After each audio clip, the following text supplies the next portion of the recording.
akan ada di antara kita yang hadir di sini yang punya impian tapi sulit untuk diraih. Akan ada di antara kita yang hadir di sini yang memiliki masalah yang berat untuk terpecahkan. Berat karena terjerat, sulit karena terhimpit, mustahil karena penuh dengan keterbatasan. Saya pribadi di usia yang hari ini baru menginjak 25 tahun, mengalami setidaknya episode kehidupan yang penuh dengan kemustahilan. Ada 3. Pertama, ketika saya harus mengalami situasi, kondisi ditipu oleh partner saya sendiri dan menanggung kerugian hampir 8 miliar 18 hari pasca nikah. Bisa Anda bayangkan pasangan Anda sendiri yang Anda nikahi, yang dicita-citakan ingin hidup bahagia, justru malah jatuh, dicaci maki, dipojokkan, diancam penjara, diancam dibakar rumahnya dan segala macam. Itulah yang saya rasakan ketika itu. Episode kehidupan kedua adalah ketika saya harus terdampar lumpuh 3 bulan di rumah sakit, tidak bisa bergerak, tidak bisa melakukan apa-apa, tidur di ranjang, kencing di ranjang, bahkan mohon maaf pup pun di ranjang, tidak bisa bergerak. Bahkan untuk memberikan kode kepada suster ataupun dokter hanya sekedar kepanasan karena ruangan AC-nya kurang dingin, itu sulit. Itulah episode kehidupan kedua saya, gimana harus terdampar dan terbaring lumpuh. Dan episode kehidupan ketiga adalah ketika dokter membiarkan saya pulang dan memvonis bahwa Pak Dewa harus istirahat minimal 1-2 tahun untuk bisa kembali berbicara, untuk bisa kembali bergerak, untuk bisa kembali berjalan dan melakukan aktivitas lainnya seperti orang sehat pada umumnya. Tapi hari ini Allah menunjukkan sebuah keajaiban, bagaimana Allah memberikan saya kekuatan dengan doa kawan-kawan semua, tanpa harus menunggu 1 tahun bahkan 2 tahun, dalam hanya 5 bulan saya bisa berbicara dengan lancar, saya bisa berdiri, saya bisa berjalan, bahkan saya sekarang bisa berdiri di hadapan kawan-kawan sekalian. Assalamualaikum warahmatullahi wabarakatuh. Sebelumnya saya ucapkan mohon maaf karena saya tidak bisa memberikan materi dalam kondisi berdiri, seperti halnya beberapa tahun yang lalu, seperti halnya ketika saya ngisi seminar, biasanya saya melakukannya dalam kondisi berdiri. Tapi karena kondisi kesehatan yang tidak memungkinkan, kemungkinan saya duduk, nggak apa-apa ya? Oke. Hadirnya saya di sini bukan untuk memberikan ilmu, wawasan ataupun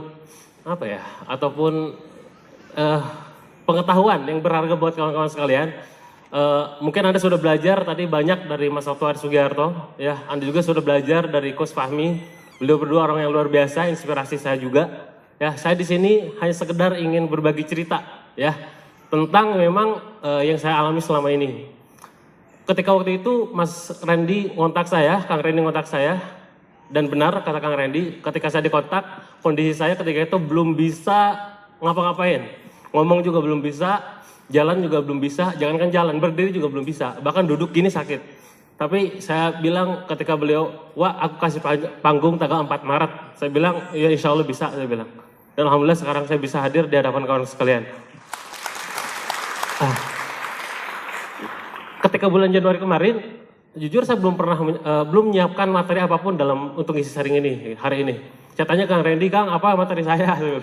Biasa Anda tahu lah ya, kalau Anda ngikutin grup saya di grup Facebook Jago Jualan, yang saya sampaikan adalah tentang jualan, tentang copywriting, marketing dan lain-lain. Karena itulah ekspektasi saya, gitu ya. Tapi untuk hari ini kata beliau, bicaralah dari batinmu, gitu ya. terus ceritakanlah apa yang ingin kamu sampaikan. Dan beliau memberikan masukan, bicara tentang episode melawan kemustahilan. Ya, saya pikir yaudahlah, gak apa-apa. Saya bukan ustadz, saya bukan seorang motivator, saya bukan orang inspirator. Saya hanya memang pengusaha yang berprofesi sebagai sampingan sebagai internet marketer. Tapi ya kalau disampaikan, suruh bercerita tentang kehidupan, insya Allah saya sanggup. Ya, bismillahirrahmanirrahim. Oke, kawan-kawan sekalian, tadi di 2 guru pertama mereka telah menceritakan bagaimana kisah hijrahnya dari dunia kegelapan ke terang benderang, Mas suatu hari. Coach Fahmi juga menceritakan bagaimana kita menjadi seorang pemimpin yang luar biasa dalam perusahaan kita gitu.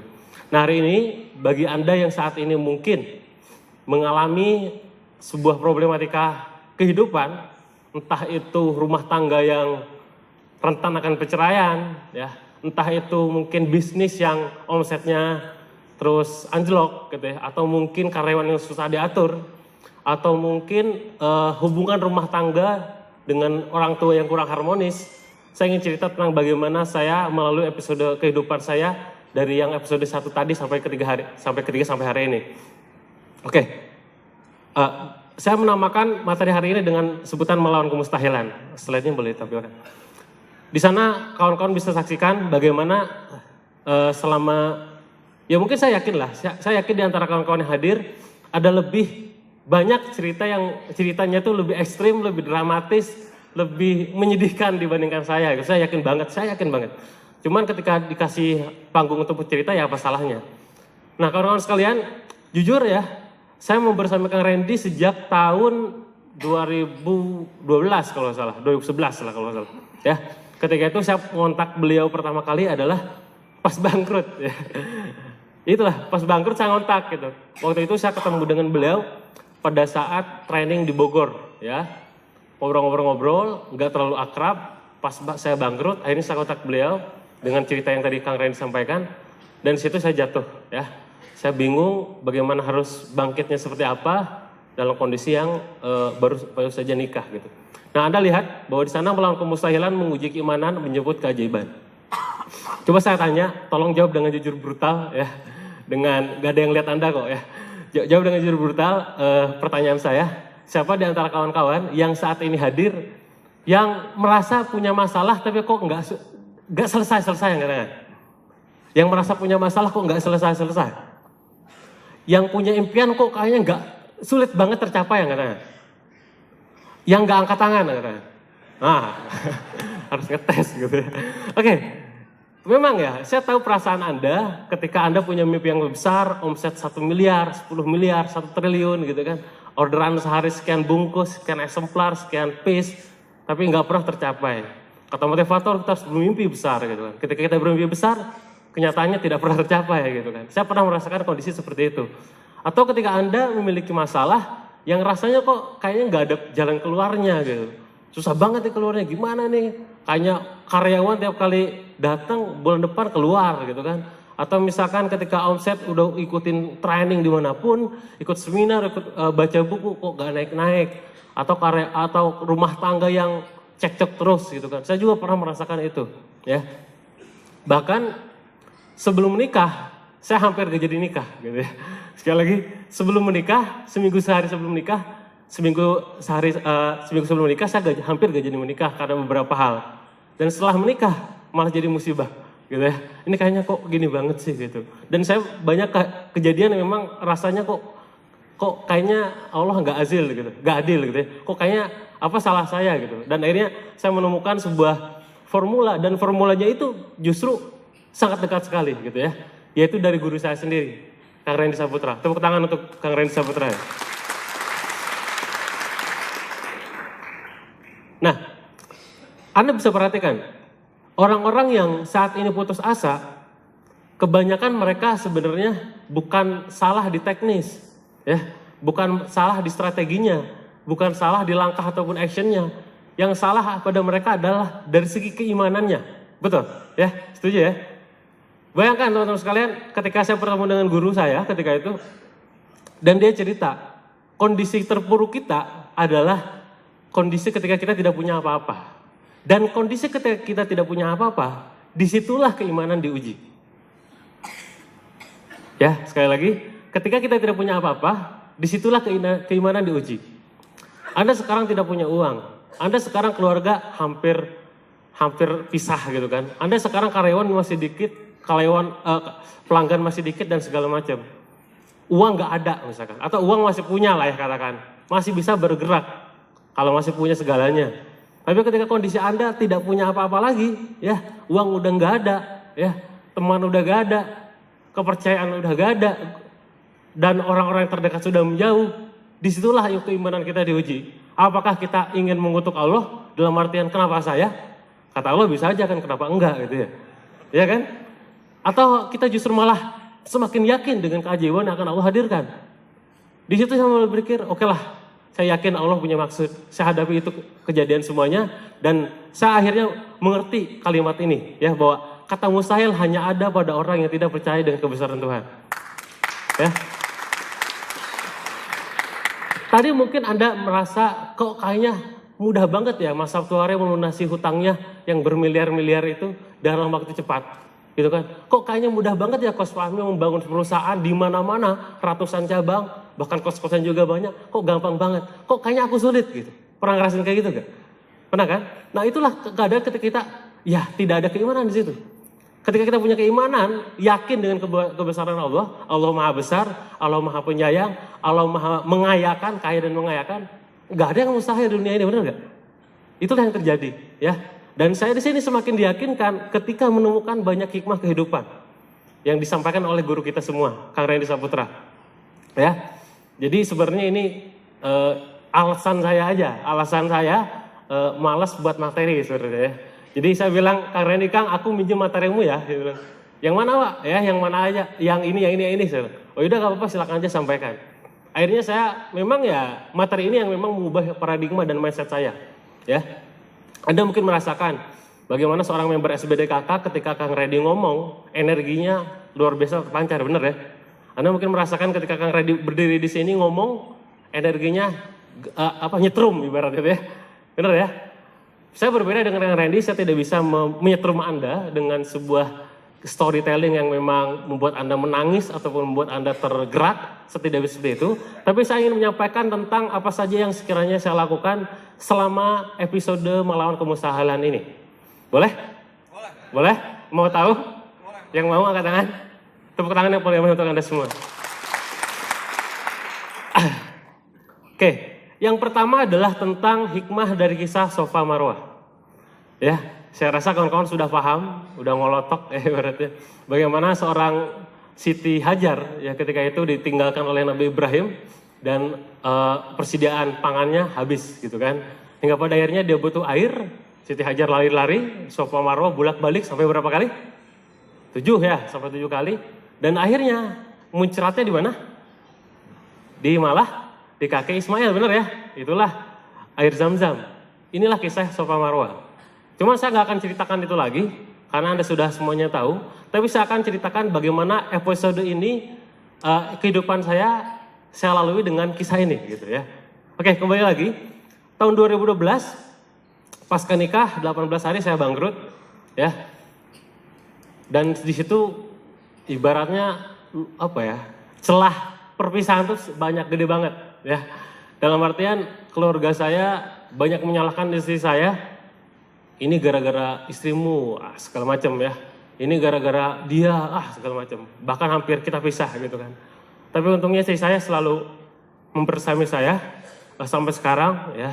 Dan di saat itu saya berpikir apa yang harus saya lakukan agar masalah saya ketika itu adalah bisa membayar kerugian nyampe 8M. Sekali lagi kerugian, bukan hutang ya. Saya ini duit orang lain. Beda ceritanya ketika kita sekarang hutang duitnya jelas gitu ya. Kan rata-rata kayak cerita Mas Sabtuari tadi, dia hutang kemana gitu ya, di bank atau misalkan di orang, jelas ada fisiknya, ada rumah, ada mobil, ada yang lain-lain, bener ya. Kalau saya nggak ada fisiknya, hutang 8M nggak jadi apa-apa ya, karena duitnya nggak ada, orang lain kok gitu. Tapi saya dengan pasrah, dengan ridho gitu ya, oke lah. Utang ini saya tanggung, saya akan kembalikan secepat mungkin semampu saya bilang. Dan situ saya mulai berpikir apa yang saya lakukan. Ketika dapat kisah Safa Marwah dari Kang Randy, saya mikir, apa yang bisa saya lakuin? Siti Hajar ketika itu lari, muncratnya di mana gitu kan. Ya udahlah, ketika itu akhirnya saya berpikir udahlah, saya gerak aja, yang penting gerak. Apa yang saya lakukan? Saya jualan ceker. Jualan makanan, ceker gitu ya, ceker pedes gitu ya. Bisa Anda bayangkan jualan ceker harganya 10.000 kawan-kawan sekalian. Harganya 10.000 rupiah, HPP-nya kurang lebih 5.000 ya, 4.000-an kalau saya 5.000 lah. Jadi profitnya berapa? Gross profitnya berapa?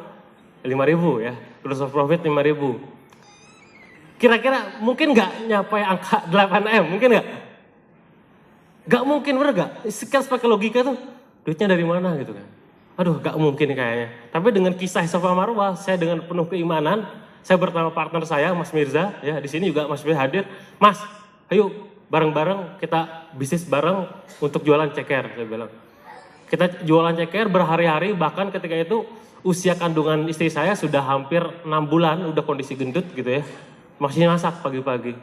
Tiap pagi, tiap subuh, udah pada subuh pulang dari masjid, dia masak, kami ke pasar, udah dari pasar ke masjid, siangnya kita nganter sama Mas Mirza. Naik motor butut ketika itu, keliling-keliling Bandung. Sampai suatu ketika saya ingat ada seorang konsumen ya, yang kita tuh nganter, kalau mungkin dari orang Bandung tahu ya, kita nganter dari Geger Kalong ke Cibiru. Seberapa jauh itu? Jauh ya? Geger Kalong ke Cibiru. Hanya untuk mengantarkan satu pesanan. Profitnya berapa? 5.000. Ya, saya nganter set. Oke, saya antar lumayan dapat offset 10.000 ya. Terus dari situ saya lanjutin nganter ke Cimahi. Cibiru ke Cimahi yang Soekarno-Hatta. Nganter lagi jauh. 2 pesanan offset 20.000. Dan yang paling kesel ada satu porsi yang kita lupa sampaikan ke orang yang daerah Buah Batu. Ini mungkin hanya tahu orang Bandung ya. Dari Cimahi saya ke Buah Batu. Dengan Mas Mirza saya nyetir karena saya yang memang bisa tahu daerah. Mas Mirza dari belakang megang pesanan-pesanan di belakang ya. Kita jalan ke daerah Buah Batu, pas nyampe ke rumahnya nyari. Dulu gak segampang sekarang ada Wazi ataupun Google ya. Dulu tuh pusing, kita bawa peta. Gitu. Di mana ini? Wah, udah pusing, nanya-nanya, nyasar-nyasar. Pas udah nyampe, Kang, nggak jadi Kang, kelamaan, udah dingin katanya. Allah ya, udah lama jauh-jauh kemana-mana, pas nyampe sana, Kang, Mbak ini pesannya, nggak jadi, nggak mau bayar, kelamaan sih, saya tunggu dari jam 4, kenapa baru nyampe setengah 6 katanya. Ya, demi satu pesanan. Dan saya bilang, udahlah Mas, gak apa-apa, yuk balik lagi. Malam-malam saya nyampe ke rumah saya di Geger Kalong. Ketika itu harus mengantar pesanan lagi, malam-malam ada yang pesan. Ini Mas dekat daerah Sukajadi. Yaudah kita jalan aja. Kayaknya nanti juga jam 7 nyampe. Kita jalan, udah pada maghrib, hujan gede, hujan-hujanan ya. Dan tanpa jas hujan ya. Karena memang gak ada uang untuk beli jas hujan. Akhirnya kita hujan-hujanan ngantar ke daerah sana. Pas ngantar ke daerah sana, ternyata memang alamatnya susah gitu kan.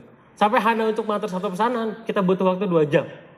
Sekali lagi hanya mengantar satu pesanan dengan profit 5.000 rupiah, kita butuh waktu 2 jam. Dalam sehari kita terjual mungkin kurang lebih 5-10 piece. Berapa omset saya? Kalau 10 berapa? 100.000, bener gak? 10.000 dikali 100.000. Kalau ngitung 100.000, 8M dibagi 100.000 berapa tahun? Sampai kiamat, bener gak? Bener gak? Iya, gak masuk akal. Gak masuk akal sampai kita tuh di rumah ya, istri saya luar biasa dari segi manajemen keuangannya. Ngaturin tuh pakai Rostaton yang Melvin itu. Wah, ini gimana uang? Waduh. Ini kok uang 500 gak ada hilang. Wah, ini gak boleh hilang ini. Wah, luar biasa. Tapi dengan di situ teman-teman sekalian, saya yakin dengan bergerak hal kecil saja, itu mungkin duitnya bukan di sini gitu. Ngerti maksud saya? Tapi tugas kita yang punya masalah adalah terus bergerak. Jangan diam doang. Ya. Saya kalau pas waktu itu belum bergerak, kalau saya diam gitu ya. HP itu gemeter, susahnya, perasaan itu beda gitu. Kan beda ya kalau ketika kita sekarang gak ada masalah, HP gemeter kemungkinan teman, atau mungkin customer, bener ya. Sekarang tuh kalau misalkan HP, investor. Pas ngechat, Assalamualaikum udah deg-degan. Ngerti maksud saya? Bagi Anda yang mungkin punya utang, ditagih mungkin kayak gitu kan. Assalamualaikum namanya udah kelihatan nih, ditagih ini kayaknya, bener gak? Padahal Assalamualaikum loh, padahal kita jawab Waalaikumsalam, bener gak? Ini enggak, beda, perasaannya beda. Terus pas cuma nulis bismillah, kita update status niatnya pengen social proof kawan-kawan sekalian. Alhamdulillah ceker kita lari segala macam. Ada yang komen, alhamdulillah investor yang komen. Wah kode, ngerti maksud saya? Kode kan, aduh, wis kena. Makanya semenjak itu lihat, siapa yang di sini aktif ngikutin Facebook saya sejak tahun 2012, angkat tangan. Angkat tangan? Gak akan ada, satu orang, dua orang, gak akan ada. Karena saya baru aktif di Facebook 2014. Kenapa kira-kira? 2014 saya sunyi teman-teman, gak ada aktif Facebook-Facebookan. Facebook buat satu sedikit komen, burit balikin, enggak kuat mental. Beneran, makanya saya aktifnya di Twitter, bener gak? Twitter gimana kalau ada yang komen? Ya kalau gak dibalas gak akan kelihatan, bener gak? Kalau di Facebook, tagih semua. 600 orang kan sekalian, semua investor saya waktu itu.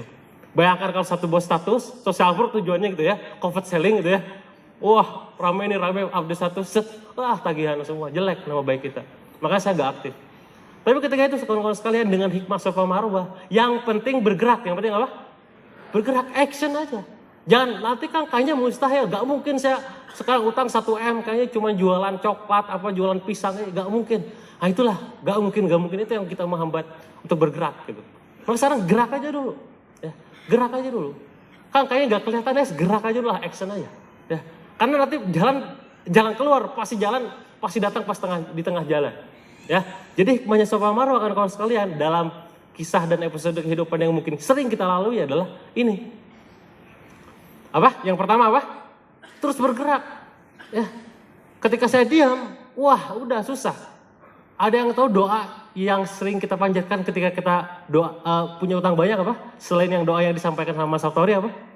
Allahumma inni a'udzubika minal hammi wal hazan wa na'udzubika minal azzi wal wa a'udzubika minal jubri wal wa a'udzubika min ghalabati dain wa qahrir rijal. Apa semua punya utang semua berarti. Coba Anda artikan kawan-kawan sekalian. Allahumma inni a'udzubika minal hammi wal hazan. Ham tuh bingung, hazan tuh sedih. Azil tak berdaya gitu kan. Kasal, malas, bener gak? Pengecut, itu di telepon gak diangkat gitu kan. Terus bakhil, mau sedekah gak bisa gitu kan. Itulah kondisi orang yang punya utang banyak. Dalam doa itu tergambarkan sangat jelas. Maka ketika kita diam gak bergerak, itu yang terjadi kawan-kawan sekalian. Diam, sudah pengecut ngangkat, susah. Saya punya tetangga di rumah mertua saya di Sumedang, yang utangnya tuh gak seberapa dibandingkan dengan saya ketika itu. Gak nyampe 50 juta. Tapi dia gak bisa keluar rumah, gak berani sholat jamaah di masjid, diam di kamar. Saking terkungkungnya dengan kondisi utang tersebut. Gitu. Ya, cuman gak nyampe 50 juta kawan-kawan sekalian. Tapi dia diam di rumah, ya kayak gitu terjadi. Maka saya lakukan ketika itu gak mau diam di rumah. Saya jalan aja. Saya pernah jalan dari Geger Kalong itu sampai ke bawah, daerah KFC bawah tuh ya kalau misalkan kalian tahu. Itu jalan berkilo-kilo. Yang penting saya gak di rumah gitu.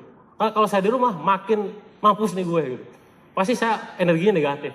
Saya keluar, saya pernah di dompet cuma 7.000 rupiah. Mikir aja di masjid tuh. Ya Allah ini anak orang gimana sih saya gitu. Ini orang. Ya ini gimana gitu kan, makan juga gimana. Ya udahlah saya alhamdulillah ketika itu mindset bisnis saya udah bener ya. Saya nggak pernah melakukan yang namanya pinjaman untuk nutupin utang. Jadi ketika itu mikirnya saya harus jualan. Jualan apapun aja. Apapun aja yang bisa dijual. Nah ketika itu terpikiran adalah jualan makanan. Karena yang bisa dilakukan oleh istri saya adalah masak. Ya udah saya jual makanan aja. Itu Safa Marwah. Ya, yang pertama adalah terus bergerak. Yang kedua actionnya sederhana aja, jangan ajaib-ajaib lah. Ya. Sekarang misalkan pengen hadirin seminar baru apa? Yang sederhana dulu. 100 orang dulu lah. Boleh tepuk tangan.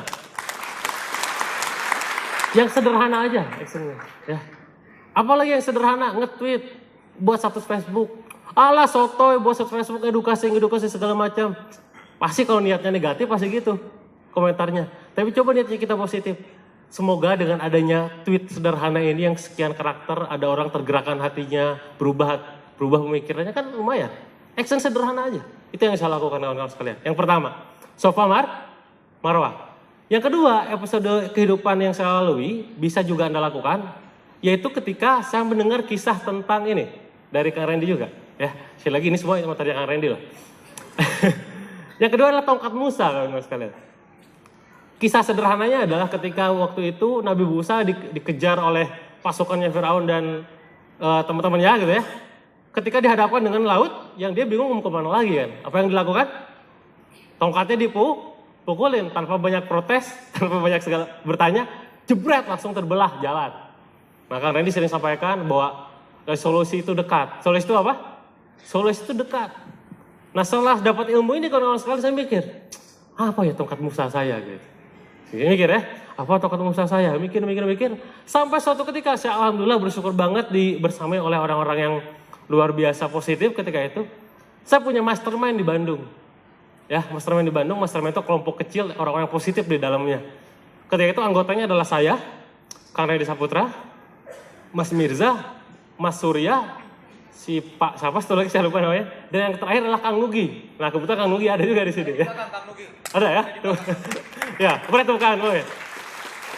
Jadi pas saya tahu kemarin pas ngelihat saya tanya Kang Randy siapa PJ acara ini untuk masalah acara, ternyata Kang Nugi. Ini seakan-akan kayak skenario Allah juga gitu. Saya dari depan, ada Kang Randy, ada Kang Nugi. Ini kisah saya semua gitu. Nah ketika itu di rumah Kang Nugi, bayangin ya, orang kesulitan gitu ya, datang ke rumahnya, mastermind. Saya nanya pertanyaan bodoh kawan-kawan sekalian. Coba tebak apa yang saya tanyakan Kang Nugi. Kang, kira-kira menurut Akang apa ya potensi bisnis yang bisa ngasilin 8 miliar per bulan? Dia bilang. Gila gak? Kang Nugi coba kata gini, wah, kamu ini kalau saya tahu saya duluan bisnis itu gitu. Bener gak? Saya kira, ya juga ya, bener juga gitu. Kalau gua tahu gua duluan gitu. Ya juga ya. Ya mungkin saking pusingnya ketika itu. Nah ngobrol-ngobrol dalam mastermind kita saling bertukar energi positif. Sampai suatu ketika Kang Doi ngasih saran. Wah gimana kalau kamu nulis buku aja? Ah, buku apa Kang? Saya kan lagi bangkrut nulis buku. Ya tulis tentang ilmu yang tentang hal-hal yang kamu lakukan itu supaya jadi ibroh pelajaran hikmah untuk kawan-kawan di Indonesia. Kata Kang Dwi kayak gitu. Ah enggak, saya ngelawan, enggak ah. Gimana menulis, lagi bangkrut, lagi stres, mau konsentrasi gimana nulis, saya bilang. Udah, saya tolak. Saya pulang di rumah masih jualan ceker. Ya jualan ceker terus, ini kayak lebih pasti walaupun ya nggak pas juga. Nah ketika itu di rumah ya saya dengan Mas Mirza, alhamdulillah Mas Mirza terus membersamai saya. Tepuk tangan buat Mas Mirza ya. Mana Mas Mirza ada? Depan ada. Oke. Itu dia bilang, Mas, gimana kalau misalkan idenya Kang Nugi Mas lakuin aja? Yang mana Mas? Yang nulis buku itu loh. Ah enggak, gak enak nulis bangkrut tuh gak enak gitu loh maksudnya. Ya bisa jadi kan niatnya rubah, niatnya untuk mengubah pemikiran ke orang-orang supaya gak ngalamin kayak Mas ini gitu. Oh gitu ya? Yaudah deh boleh. Apa ya? Yaudah kita kasih target ya, kasih deadline. Saya di coach sama Mas Mirza. Pokoknya seminggu harus jadi. Wah gila banget, seminggu harus jadi sekian. Pokoknya Mas setelah sholat tahajud malam, nulis buku sampai subuh kita ke pasar masak, siang besoknya gitu lagi. Terus-terusan sambil nulis gitu kan. Saya siap, deal, disiapin aja, wes deal aja lah gitu. Saya nulis, karena kebetulan waktu itu saya pernah nulis buku pertama ya. Jadi nulis buku pertama judulnya How to Get the Future dan alhamdulillah laku juga gitu kan, 3.000 eksemplar ketika itu. Dan kayaknya ada potensi di situ gitu. Nulisnya kok bisa cepet gitu kan. Yaudah akhirnya saya nulis. Singkat cerita tulisan ini jadi ya, buku ini jadi 7 bab ya. Judulnya adalah 7 kesalahan fatal pengusaha apa? Ada yang punya di sini, ada yang baca enggak kan? Udah baca ya? Ada pasti tahu lah. Itu ditulis hanya dalam waktu 7 hari kawan-kawan sekalian. Emosional banget ya. Bahkan saya sempat ketemu Ustaz Yusuf Mansur, dia baca bukunya. Saya lihat sekilas kayaknya ini buku ditulisnya ya sambil mewek ya, sambil nangis ya. Ya saya kok tahu ya, kelihatan gaya bahasamu katanya. Saking emosionalnya gitu kan. Saya tulis 7 hari selesai. Nah, kira-kira ngasilin duit gak kayak gitu? Saya nulis buku nih, nulis buku tuh ngasilin duit gak? Duitnya dari mana, benar gak? Saya mikir, oke, buku udah jadi, terus jualnya gimana? Terus nerbitinnya gimana? Modalnya kayak gimana? Masuk penerbit mayor, kayaknya waktunya lama. Kalau mau buat sendiri, duitnya dari mana? Tabungan harus habis semua. Mobil saya ketika itu udah punya mobil, harus jual. Punya tabungan untuk haji, harus jual. Jual, cairkan, bayar ke investor, semua habis. Langsung ide gendeng saya muncul di situ pertama kali ya. Ah kan, saya punya temen nih jago desain, dia bilang kan. Mas, bisa desainin buku saya gak? Yang mana Mas, judulnya apa? Ini, nanti namamu saya masukin di buku saya. Kan lumayan tenar nanti gitu. Udah kan belum laku, bener gak? Oh iya Kang, ya siap. Akhirnya dia tulis kan, dia buat cover desain, ada 3 cover, saya pilih yang hitam supaya menunjukkan masa kelam gitu kan. Udahlah. Ada filosofinya Kang. Nah dari situ akhirnya, terus cover udah jadi. Duitnya mana? Udah, saya aktif di Twitter ketika itu. Langsung upload di Twitter, aktif apa di BB, jadiin DP BBM ketika itu. Open pre-order apa? Open pre-order. Saya ngitung, Mas tolong cari percetakan ke Mas Mirza. yang sekiranya harganya miring banget, costnya murah banget, tapi bisa kualitas terbaik. Langsung kita nyari-nyari ke daerah Rancaekek, kemana, keliling-keliling. Dapat satu buku itu harga HPP-nya Rp8.000. Ya, 8.000, cetaknya itu 3.000, supaya minimal standar cetak segitulah. Berarti 8.000 dikali 3.000 berapa? Hitung-hitung, 24 juta ya, bener ya? Bener kan? Jangan tunjukkan kebodohan saya dalam itu. Bener ya? 24 juta. Akhirnya saya mikir, oke 24 juta kita jual harga buku 60.000, saya bilang. 60.000 harus kejual berapa supaya dapat 24 juta? Hitung berapa eksemplar? Hitung, percayalah segitulah ya kira-kira. Nah, segitu, otak jualan saya mulai terlatih karena dulu saya basicnya network marketing, MLM yang memang jualannya gila-gilaan gitu kan. Jual pre-order lewat Twitter, lewat BBM, kita jual, terkumpul lebih dari budget yang dibutuhkan 24 juta. Bahkan terjual hampir 3.000 eksemplar. Ya, artinya, boleh. Artinya 60.000 dikali 3.000 itu hampir berapa? Asik gitu lah ya. Sekian puluh ratus juta lah gitu. Dan akhirnya terkumpul, oke, sip, kita buat ini aja, kita buat cetak. Akhirnya kita cetak, kita distribusikan.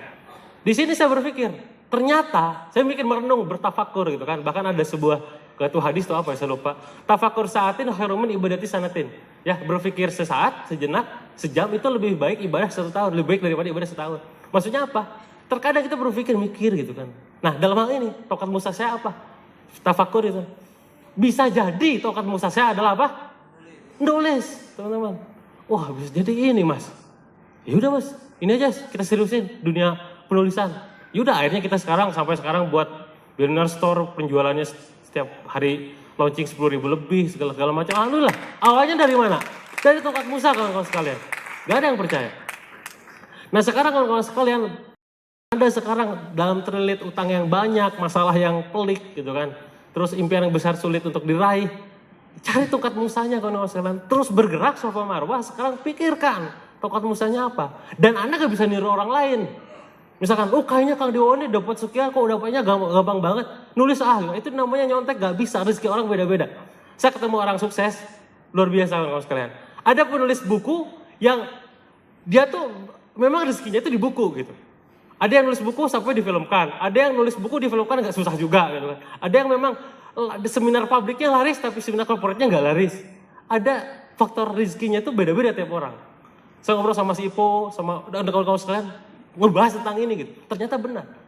Mas Ipo cerita ke saya, aku tuh ya bisnis restoran semuanya tutup, gak ada bakat sejualan makanan kata dia. Mas Ipo cerita ke saya gitu. Oh gitu ya, aku juga sama. Berarti faktor kliknya bukan di situ. Nah sekarang faktor klik itu apa? Tongkat Musa kawan-kawan sekalian. Tokat Musa itu apa? Solusi itu apa? Dekat. Cari solusi terdekat. Kira-kira apa ya? Aku hobinya misalkan nyanyi, bisa jadi buat apa gitu. Saya hobinya masak, jual makanan, buat makanan segala macam. Saya ngajar, jadi pengajar dulu. Awal dari ngajar bimbel tiba-tiba buat sekolah gitu ya. Yang deket-deket aja. Kalau nggak dari diri kita, solusinya dekat di teman kita. Teman saya ini jualan herbal. Ya kita jadi reseller dia dulu gitu kan. Teman saya jualan salon. Kita jadi berpartner dengan dia dulu. Jangan langsung pengen gede-gede gitu. Anda harus punya mimpi yang sangat besar. Tapi langkah itu harus kecil teman-teman. Dari yang terkecil. Gak bisa sekarang pengen omset sekian puluh M. Tapi langkahnya pengen langsung gede gitu. Bisa-bisa di tengah jalan bangkrut. Langkahnya harus yang terkecil. Termasuk ini ya. Solusi itu dekat. Dan ingat, yakin sama Allah pas jalaninnya. Ya, sering-sering berdoa sama Allah di setiap malamnya. Ya, tunjukkan jalan yang terbaik buat kita gitu kan. Semoga yang setiap kita lakukan itu adalah memang Allah ridho dan yang terbaik buat kita gitu. Sama kayak dulu. Banyak yang nggak tahu, bisnis saya tuh kurang lebih total kalau dihitung-hitung. Ada 15 bisnis yang pernah saya buka, kawan-kawan. Ya, 15 bisnis yang pernah saya buka, 10 diantaranya bangkrut. Ya. Almarhum ya. Dan dari total itu pertama bisa bimbingan belajar, buka restoran, dapat dana lagi dari mahasiswa ketika itu jual di catering, bimbel, terus ternak domba, panuan segala macam apa, sakit, bangkrut, semacam-macam kan sekalian. Nyarinya tuh di luar gitu loh. Nyarinya tuh di luar. Kayaknya laris. Ngeliat sekarang kayaknya hitung-hitung kayaknya jualan digital cuman beda status doang. 4.000 member dikali omsetnya 300.000 sekian 1,2 M. Wah, buat lagi kayak gitu. Kan panasan, benar gak? Nah kita jangan kayak gitu. Kita lalui yang punya sekarang apa? Itu jalannya. Seriusin, pasti dapat gede juga gitu. Kebayang ya? Itu yang kedua kawan sekalian. Jadi yang pertama adalah tentang Safa Marwah, yang kedua adalah tongkat Musa. Ya. Yang ketiga, ini juga dari Kang Randy, tentang detonator kebaikan. Ya, ada yang tahu detonator? Detonator itu pematik bom. Ya, jadi bom yang bukan bom panci ya, bom beneran. Ya. Jadi bom yang bisa meluluh lantahkan suatu wilayah itu, pematiknya tuh cuman kecil banget, kecil gitu ya. Kita tekan langsung buah gitu kan. Kalau Anda yang suka nonton film action ya banyak lah kayak gitu, kejadian kayak gitu. Nah, detonator itu kawan-kawan sederhana gitu loh, sederhana. Tapi bisa membuat orang lain itu geraknya bisa membuat meluluh lantakan banyak orang. Nah, sama dengan detonator kebaikan kawan-kawan sekalian. Ya, kita melakukan hal yang sangat sederhana, tapi bisa memancing kebaikan banyak orang. Ketika itu saya mikir, apa yang bisa saya lakukan supaya saya bisa jadi detonator kebaikan? Yang saya lakukan ketika adalah, pertama pasti nge-tweet kan. Saya nge-tweet terus, setiap hari cold tweet, bayangin, setiap hari cold tweet. Saksinya adalah Kang Randy ya. Wah, kok kamu kok kuat tiap hari cold tweet? Ya saya tujuannya detonator kebaikan, sudahlah cold tweet. Moga ada yang tergerakkan, berubah dan segala macam. Karena apa? Dalam sebuah hadis mengatakan, barang siapa menunjukkan sebuah kebaikan, maka baginya pahala yang serupa dengan orang yang ditunjukinya. Enak kan? Cuma nunjukin doang, orang kita malah dapat pahala pasif, bener ya? Itulah detonator kebaikan. Dan apa yang saya lakukan? Langsung saya kan berdoa. Dan saya datang ke guru saya, apa pesan untuk saya gitu kan? Banyak-banyak bantu orang. Apa? Banyak-banyak bantu orang. Bantu orang lain dahulu, dibantu Allah kemudian. Sejak itu kawan-kawan sekalian, sejak dapat pesan itu, saya berdoa sama Allah, ya Allah hadirkan orang-orang yang bisa saya bantu. Yang dengan kehadiran saya ini, dirinya bisa berubah, hidupnya bisa berubah, dan menjadi lebih baik lagi. Langsung mustajab kawan-kawan sekalian. Dikabulkan. Dan guru saya bilang, wah kalau kamu sekarang hutangnya bagimu itu adalah kelas paus, karena setiap orang punya kapasitas dia yang berbeda. Kalau bagimu adalah kelas paus, 8M itu, cari orang-orang yang punya utang kelas kakap. Sekian ratus juta gitu ya. Sekian ratus juta gitu. Kalau kamu kelas kakap, cari orang yang kelas teri yang baru jutaan utangnya. Dan setelah kamu cari dan temukan mereka, bantu mereka. Dengan cara apa bantunya? Dengarkan mereka, bantu mereka ngasih solusi dan segala macam, terserah. Dengan uang atau terserah lah. Yang penting mendidik mereka lebih baik lagi. Setelah dapat pesan kayak gitu, saya berdoa, dihadirkan dan mustajab. Singkat cerita, langsung orang-orang datang ke kantor saya kan kawan sekalian. Jadi ketika itu saya mulai buat usaha penerbitan saya itu yang sekarang namanya Billionaire Store. Langsung ada yang datang. Assalamualaikum, gitu kan. Ya, ada Kang Dewa, oh saya sendiri, oh saya gak tahu mukanya, oh ya datang. Ngobrol, ya kan. Kang, saya dengar Akang ini ya buka konsultasi. Oh iya silakan. Dia nggak tahu saya punya utang kawan sekalian. Nggak tahu. Dia tahunya saya buka konsultasi gitu ya. Akhirnya dia datang konsultasi, Kang aku Kang kesel banget punya utang 200 juta gini-gini dia. Oh dia sampai nangis tentunya ceritanya ya. Wah salah. Apa yang saya lakuin coba kawan-kawan? Apa yang saya lakuin? Simpel kawan sekalian. Saya tepuk pundaknya. Mas, tenang, utang saya 8 miliar, ada temen. Wah, Akang 8 miliar? Wah, alhamdulillah saya masih kecil gitu. Pulang dia langsung, wah ternyata gitu. Teman-teman sekalian, gak ada yang pernah tahu loh kebaikan kita sekecil itu bisa berdampak luar biasa kepada orang lain. Saya pernah, ini terjadi juga sama saya. Suatu ketika saya ngumpul, ketika mastermind ketika itu saya lanjutkan cerita yang tadi dengan Kang Nugi, Kang Redi dan segala macam. Langsung Kang Nugi bilang, wah tuh gurumu yang itu dia gak tahu apa. Bilang katanya ke guruku bahwa kamu tuh gak pantas lo jadi coach katanya. Karena kan ketika itu saya buka konsultasi kan, buka jasa coaching juga gitu. Gak pantas jadi coach katanya. Bagi saya, guru yang itu yang bilang kayak gitu, itu bagi saya tuh udah kayak, oh itu guru banget gitu. Kok tega-teganya ngomong gitu ke saya, ngerti maksudnya? Kamu gak pantas jadi coach, itu nusuk bro. Ya Allah ya Robby, itu gua apalagi nih yang harus apalagi gitu kan, buka selain nulis buku, buka jasa konsultasi apalagi. Akhirnya saya pulang, saya datangin Kang Randy. Datangin di warteg ya kalau nggak salah. Di warteg, iya kan? Di warteg kalau nggak salah. Langsung kita makan. Kang, saya cerita Kang Randy, Kang saya gini kata si ini, saya nggak cocok jadi coach. Saya nggak bisa jadi konsultan, gini nggak pantas lah katanya gini. Apa yang dilakuin Kang Randy kan? Tahu nggak? Sama apa yang saya lakukan ke teman saya tadi. Ditepuk pundak saya. Wah, aku percaya kamu bisa jadi coach, aku percaya kamu bisa jadi konsultan, aku percaya kamu bisa memberikan manfaat banyak bagi orang lain. Dan aku percaya itu kamu harus terus bergerak menebar kebaikan dan segala macam. Sampai sekarang saya dengerin dia dan sekarang saya jadi coach beneran. Kebayang teman-teman. Kalau saya fokusnya hanya dengan bisikan syaitan yang mungkin itu terjadi pada guru kita yang lainnya, ngerti maksud saya? Kamu gak pantas. Kan kita berhenti, benar gak? Kayaknya iya kata coach yang itu kayaknya gak cocok, yaudah deh berhenti. Kan diem. Tapi dengan cuma sekali sentuhan, efeknya luar biasa kenceng.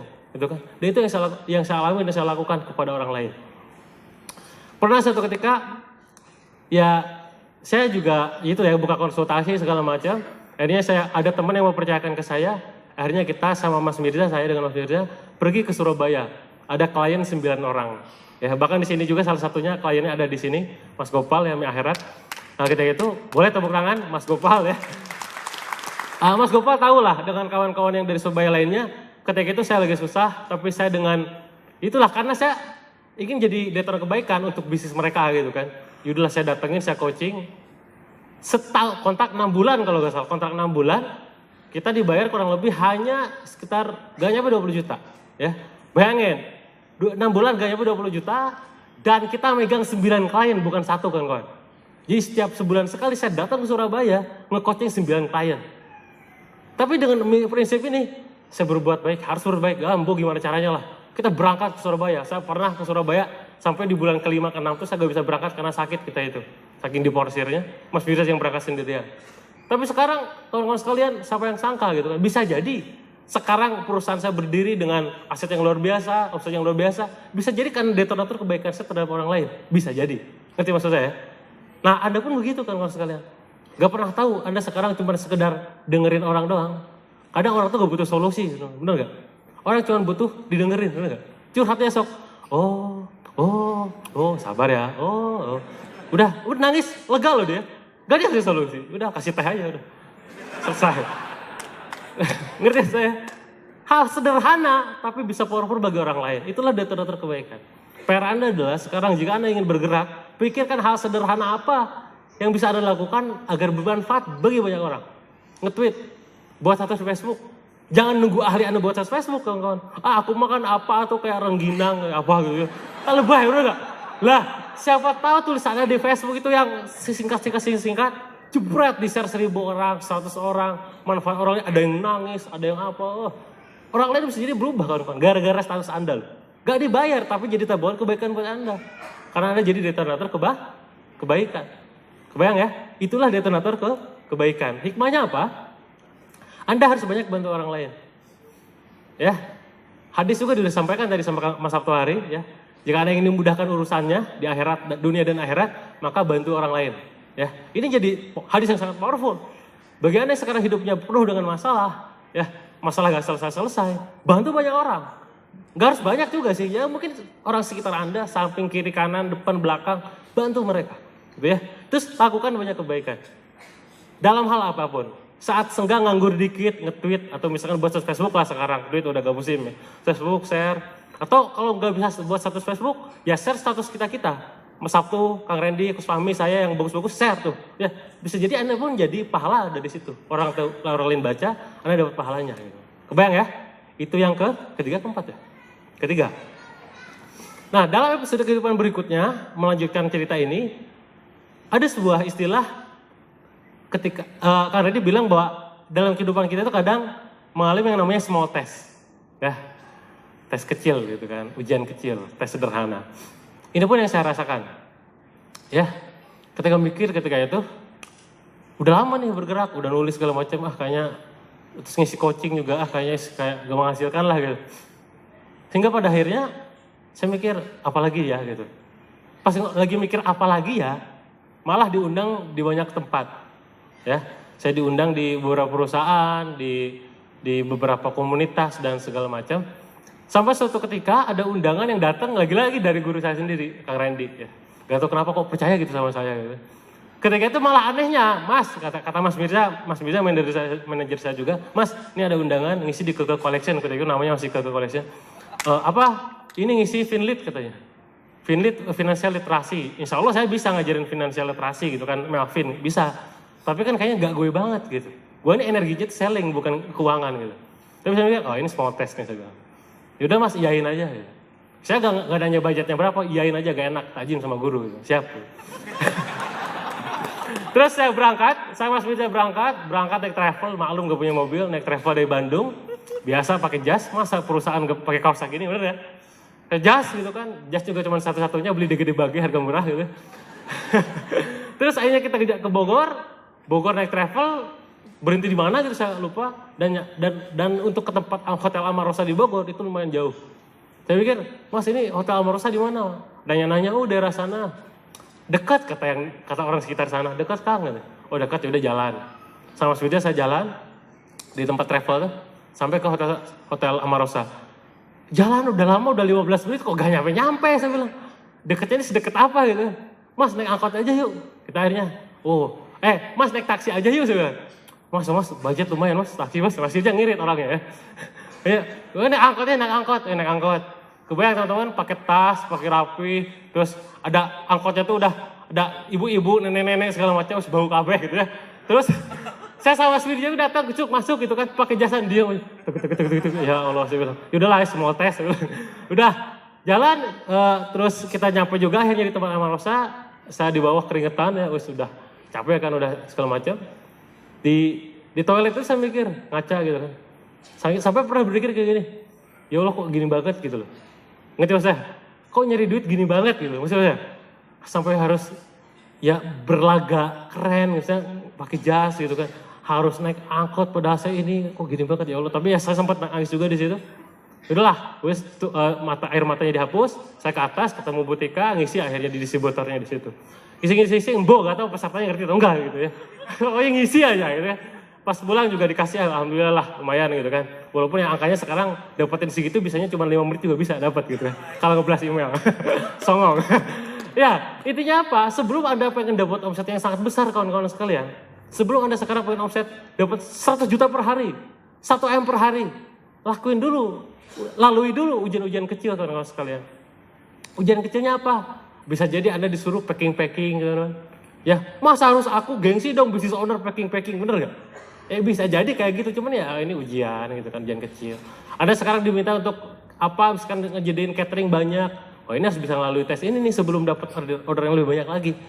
Tes-tes kecil itu yang bisa membuat kita menjadi besar kan sekalian. Dan saya banyak sekali dites dengan ujian yang sangat kecil ini. Yang sekarang alhamdulillah membuat saya makin, saya kadang sama istri bilang, ya Bun kita ini usia masih 25 tahun. Tapi kok kayaknya usia udah kayak 38 tahun ya. Dia bilang. Ini serius teh, bener. Maksudnya tuh, kok kayaknya episode kehidupan tuh kayaknya udah gitu kan. Ngeliat teman saya, Kang ada lowongan gak? Padahal seangkatan loh. Kang ada lowongan kerja gak? Ya Allah, IP lu 3,8, gue 3,1 aja. Gini, maksudnya gitu, ngerti maksudnya? Ya Allah, dia masih sibuk nyari kerja. Ada yang lagi kejurat, wah aku tuh gini-gini ya, aku tuh bingung kan sekarang pacar aku gini. Ente udah baru nyari pacar itu loh. Gue udah nikah, udah ujian, bener, ini serius teman-teman. Ya udahlah, wes sudah. Makanya itulah yang harus kita lakukan di kehidupan itu, hal-hal kecil kita lakukan secara konsisten, bisa jadi itu membuat kita besar suatu saat nanti. Nah ini, hikmahnya apa? Lalu ujian kecil dan nikmatin prosesnya kawan-kawan. Jangan protes, ya harus nikmatin prosesnya. Aduh, ya itulah tadi saya naik motor hujan-hujanan kemana, terus juga di mana-mana, pokoknya kalau saya ceritain detailnya bisa jadi novel gitu, bahkan jadi film bisa jadi. Kode ya. Kebetulan ada Kang Reddy, ada Mbak Asma gitu. Itu open loop namanya kalau di teknik. Oke, nah nikmatin prosesnya kawan-kawan sekalian. Anda jangan sekarang pengen tiba-tiba gede gitu kan. Pengen dapat omset 1 miliar langsung. Padahal sekarang omset 100 ribu per hari ya susah gitu kan. Nikmatin prosesnya. Capek pasti. Ya, jangan berhenti sampai pingsan gitu kan. Istilahnya gitu. Itu gak bagus juga itu buat kesehatan ya. Jadinya kayak saya gitu. Ya Anda harus berjuang segala macam supaya bisa mendapatkan hal yang besar, nikmatin proses itu. Ya, tidak ada ceritanya sukses itu instan. Semuanya instan pasti berakhir dengan instan. Cepet pasti itu saya yakin. Ya. Makanya nikmatin prosesnya. Itu yang keempat. Yang kelima kawan-kawan tentang doa Nabi Yunus. Ini juga saya dapatkan dari Kang Randy. Ceritanya tahu ya? Ceritanya ketika Nabi Yunus ditelan ikan paus ya. Ikan paus itu Nabi Yunus itu Nabi siapa ya? Iya benar ya, Nabi Yunus. Doanya apa di dalam Al-Quran? La ilaha illa anta subhanaka inni kuntu minadz dzalimin. Kalau Anda tafsirkan tuh ayat itu, la ilaha illa anta, tidak Tuhan selain Engkau, subhanaka, subhana berarti maha suci engkau, inni kuntu minadz dzalimin, sungguhnya saya penuh dengan jadi orang dolim, penuh dengan kezaliman. Bukan, ya Allah kok gini sih gitu, gak curhat gitu loh. Tapi dia ngaku bahwa dia punya banyak dosa, dia dolim, punya banyak kesalahan. Nah itu juga yang harus kita lakukan kawan-kawan sekalian. Ya, Anda harus ingat dalam proses kehidupan ini, episode kehidupan Anda, banyak-banyak istighfar, banyak-banyak taubat. Mas Sabtar udah cerita tadi. Walaupun bisa jadi itu enggak, apa ya, ini deh. Sekarang, Anda ngelihat mesin jadi saya, Anda jadi saya. Utang 8M, duit orang lain, bener ya? Duit orang lain. Kalau ngitung-ngitung dosa gitu ya, dosa saya apa? Sekali lagi, dosa saya apa? Yang besar gak ada. Hitung 10 dosa besar ya, apa ya gitu. Tapi di satu titik ketika itu saya nanya ke guru saya, untung guru saya jawabannya majeleb gitu. Wahai guru, Pak, saya bingung. Masalahnya ini saya bukan salah saya dalam M ini. Saya kan cuma ini, dosa saya apa? Saya kok bisa ujian saya gini sih? Baru 18 hari nikah langsung bangkrut segala macam. Wah, saya komplain lah di situ ke guru saya. Ya, bukan ke Allah, ke guru saya. Guru saya langsung bilang, "Nah, di situ dia, Wak," kata dia. "Kesalahan terbesarmu adalah karena kamu tidak tahu kesalahanmu apa." Bentar. Kira dosa terbesarmu adalah ketika kamu tidak tahu dosa terbesarmu apa, kata dia. Ngerti maksudnya? Disitulah dosa-dosa kecil yang sering kita ulang. Ngerti ya? Banyak sekarang testing 10 dosa besar, checklist lah ada yang kita lakuin. Zina mata, apalah, terus dengkian sama orang, hasut segala macam. Itu yang sering kita lakukan. Makanya kita harus banyak-banyak istighfar sampai sekarang. Setiap harinya istighfar, tobat, itu kan sholat tobat, baca sholat tobat. Banyak-banyak istighfar, karena istighfar itu luar biasa banget. Saya teringat kisah seorang imam di zaman tabi'in itu kalau gak salah di masa zaman ketika para rasul sudah meninggal tapi bertemu dengan para sahabat. Pada masa tabi'in ketika itu ada yang namanya Hasan al-Bisri. Hasan al-Bisri adalah seorang imam yang dia tuh jadi rujukan bagi banyak orang. Beda dengan orang zaman sekarang. Kalau ulama itu zaman sekarang dari masjid ke masjid, bener ya? Kalau zaman dulu kawan-kawan sekalian, kalau pengen dapat ilmu dia, datang ke dia. Sejauh apapun itu. Jadi dia diam doang, udah datang masanya jamaahnya banyak. Kalau sekarang kan kadang ustaz itu kan keling-keling ya. Kalau dulu diam. Nah ketika itu Imam Hasan al-Bisri ada sebuah majelis kajian, ngobrol-ngobrol dia nyampaikan, ada seorang yang jauh dari sana dia bertanya, berdiri, "Wahai Imam, aku mau nanya, saya mau tanya. Saya bingung. Saya orang jauh dari sini. Saya berkilo-kilometer saya jalan ke sini. Hanya saya ingin dapat solusi dari engkau wahai Imam. Karena saya dengar engkau sangat memberikan solusi sangat luar biasa. Saya ingin bertanya, di desa saya udah bertahun-tahun musim kemarau," kata orang tersebut. "Dan sampai sekarang susah sekali turun hujan. Apa yang harus saya lakukan?" Jawaban Imam Hasan al-Bisri apa? "Pulang, sholat, tobat, dan banyak-banyak istighfar. Dan ajak wargamu di sana banyak-banyak istighfar." Tanpa pikir panjang lagi dan banyak protes, siap. Akhirnya dia pulang, banyak-banyak istighfar, dan banyak-banyak ajak orang lain supaya beristighfar. So ketika di minggu kemudian, orang lain ketika kajian, ada yang tanya lagi, "Wahai Imam, saya sudah mencintai istri saya sejak lama. Saya sudah menikah dengan istri saya sejak lama, hampir 8 tahun lebih saya menikah dengan istri saya. Tapi sampai sekarang saya belum pernah diberikan keturunan, wahai Imam. Kasih saya solusi apa yang harus saya lakukan supaya saya bisa punya keturunan?" Apa yang dilakukan oleh Imam? Pulang, banyak-banyak istighfar, ajak istrimu beristighfar. "Oke Imam, siap, pulang." Minggu berikutnya lagi, ada lagi kajian, ada lagi yang nanya, "Wahai Imam, aku kok kayaknya udah kerja mati-matian, kok susah banget nyari harta, ini susah banget dapetnya, gimana nih solusinya?" Pulang, banyak-banyak tobat, banyak-banyak istighfar. Sama solusinya kawan-kawan. Kayaknya kalau kita jadi ustadz gitu, kayaknya enak banget ya. Istighfar satu jurus kan. Nah sampai suatu ketika kawan-kawan sekalian, ada seorang di dalam jamaah itu, kayaknya udah, kalau kita ibaratnya ahli workshop gitu ya. Dia jamaahnya itu udah kayak tiap hari ngikutin imam. Dia angkat tangan, berdiri, "Wahai Imam, saya penasaran. Selama ada orang yang ikut kajian di sini bertanya, selalu engkau memberikan solusi dengan cara istighfar. Aku mau tahu, kenapa engkau melakukan itu, wahai Imam?" Apa jawaban Imam? Dia cuma bisa tersenyum. Tersenyum lalu dia menjawab, "Karena Quran mengajarkan itu."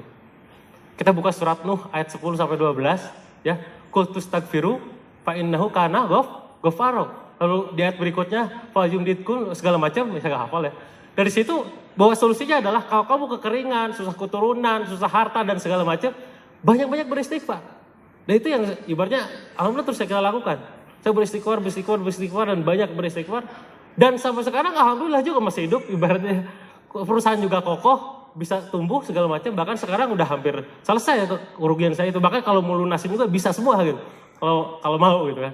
Kenapa? Ya Allah kita gak pernah tahu solusi yang Allah berikan itu kayak gimana.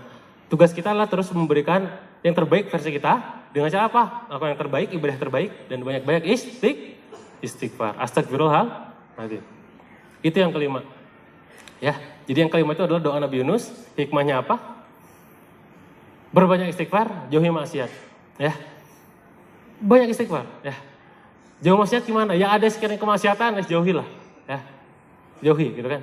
Nah, sekarang yang keenam, ini yang membuat saya apa ya? Ya mikir juga gitu. Ketika saya sudah mulai bisa bangkit, sudah bisa bergerak, sudah bisa memberikan yang terbaik, sudah bisa menyelesaikan segala masalah episode kehidupan sebelumnya, ternyata Allah belum selesai gitu loh. Itu yang saya belum selesai ceritamu, Pak. Gitu. Ya, Anda tahu santan ya? Santan itu kan kalau kata Randy bilang di video yang saya share viral itu kan nyampe hampir 500.000 view loh di Facebook. Mas Randy bilang santan itu dari mulai kelapa jatuh, udah jatuh dibelah, dikerok, diperas, digodok, terus segala macam banyak ya. Prosesnya tuh lama banget dari kelapa sampai jadi santan. Dan saya berpikir saya kira ujian saya selesai. Saya kira oh udahlah utang doang selesai. Alhamdulillah udah selesai. Ternyata tahun lalu ya bulan September, akhir bulan September, akhirnya saya tiba-tiba ketika pulang ngisi dari Bogor, nyampe Bandung tanpa tanda-tanda yang jelas, tanpa ciri-ciri yang jelas juga. Akhirnya saya terdampar ya di kasur dan saya dibawa ke rumah sakit. Di rumah sakit saya divonis penyakit yang langka ya. Langka sampai harus nunggu beberapa jam untuk mendiagnosa tersebut. Pas di rumah sakit saya akhirnya dinyatakan terkena GBS ya, Guillain-Barré syndrome ya. Nah di situ ketika saya mulai jatuh gitu kan, ketika saya mulai sakit dan saya perhatikan istri saya yang cerita gitu ya, bahwa GBS itu penyakit yang langka dan obatnya juga mahal ya. Obatnya itu satu botolnya itu 4,5 juta. Dan saya ngabisin 50 botol. Ya, itu baru obat yang satu. Ada satu lagi obat plasmaparesis namanya dan mahal juga. Ya, tidak kurang dari 500 juta aja yang kita keluarkan untuk bisa menyelesaikan penyakit tersebut. Cuman bukan itu yang saya ceritain. Pas saya jatuh, pas saya sakit lagi gitu, saya berpikir, oh masih ada ujiannya gitu. Ngerti ya maksudnya? Wah ini belum jadi santan gitu kan. Oke lah.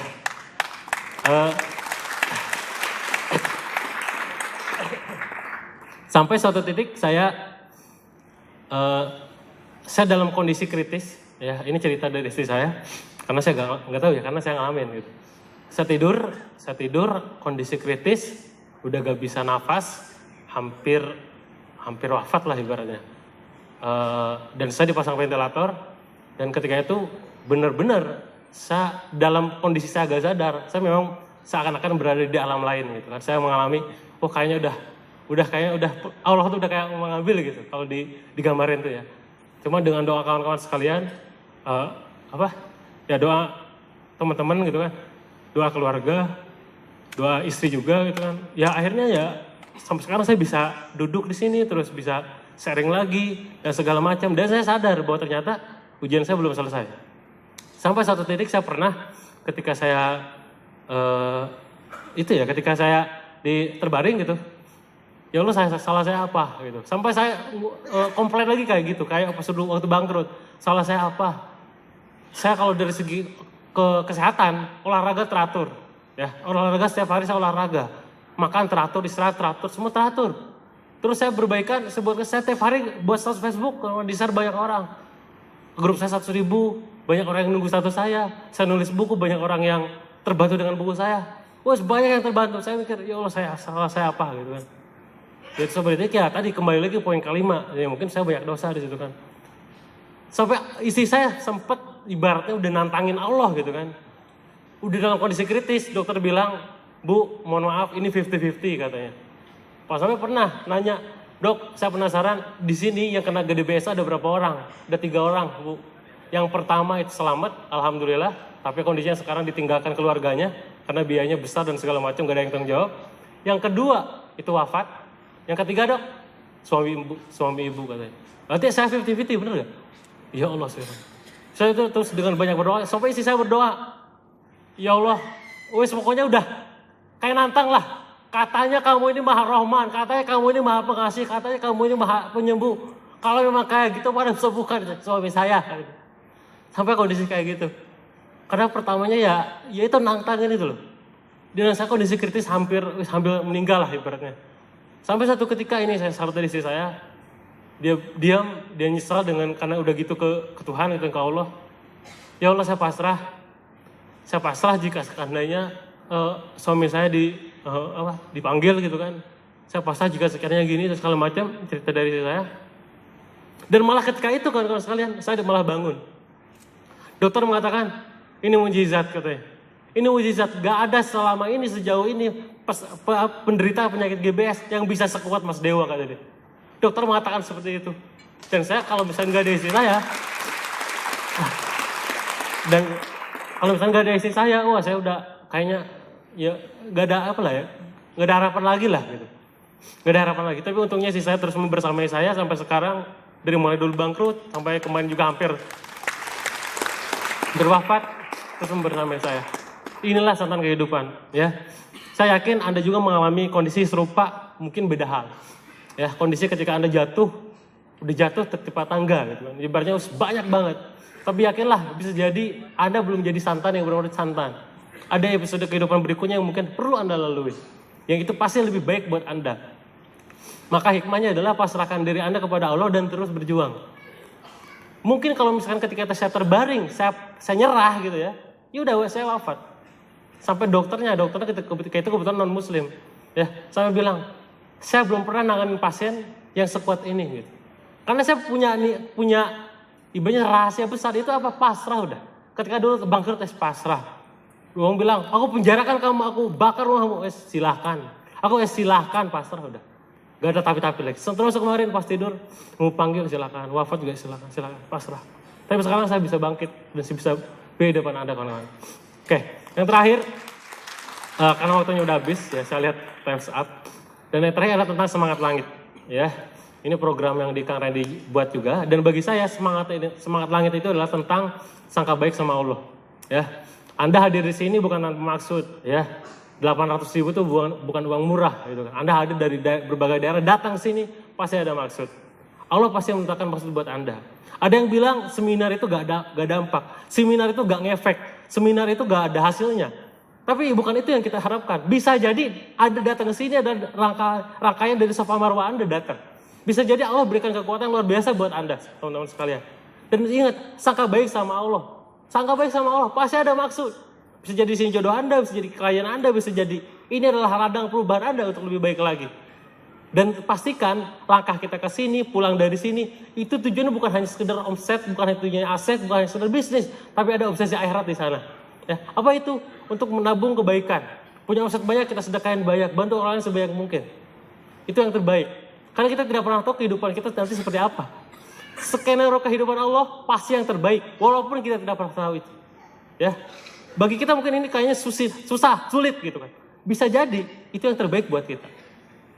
Maka di akhir sesi ini saya mendoakan semoga kawan-kawan yang hadir di sini, yang hari ini hadir, semoga Allah memberikan kemudahan di setiap langkahnya, di cahaya hidupnya, bisnisnya makin melejit, kehidupannya makin bertumbuh, kehidupan keluarganya makin sakinah, dan semuanya bisa berjalan dengan lancar sesuai dengan ridho Allah Subhanahu Wa Taala. Terima kasih. Assalamualaikum warahmatullahi wabarakatuh. Cek. Aplikasi Android Saling Sapa sudah tersedia di Play Store. Download gratis aplikasinya sekarang juga dan install di ponsel Anda. Simak dan koleksi video maupun audionya. Kini jadi lebih mudah, menyenangkan, praktis, efisien, kapan saja dan di mana saja. Raih keberkahan dalam kemudahan. Salingsapa.com. Berteman dalam kebaikan.